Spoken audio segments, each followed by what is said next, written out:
I think that the evolution in one's career has to be natural.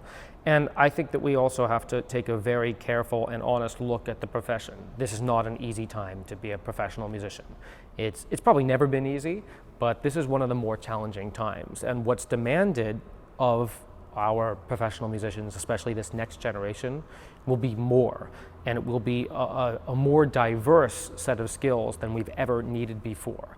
And of course, we look at the entire profession and see the challenges that so-called classical music is facing, or orchestras, large performing arts institutions across the country, around the world.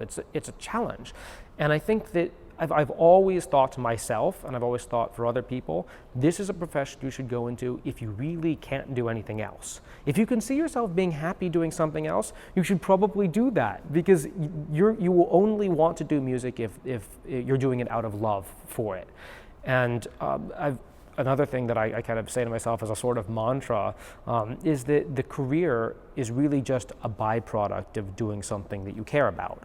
That if your focus is on the career, some kind of end game, as in a single concert or a single position, you're probably going to be unhappy, because you can't focus on that stuff.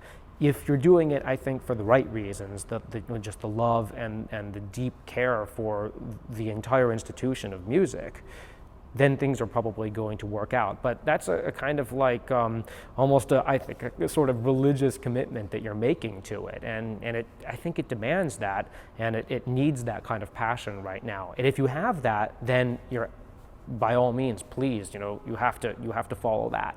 Otherwise, then the reverse is true.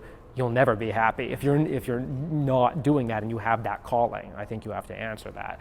But you can't force a career, and I think that we see with a lot of really excellent young musicians, a lot of times they use their college period as a kind of exploratory time. Instead of saying, okay, I'm going to be a classical musician at age 18, I'm going to play in this orchestra and go to a music school and do that. I think a lot of times, especially if you're not entirely sure, go learn about everything. You study history, study English, study math and science, whatever. Music will be there. You'll keep up your skills. You always will have an hour a day to practice. That's plenty. That should be plenty, more or less, once you're 18.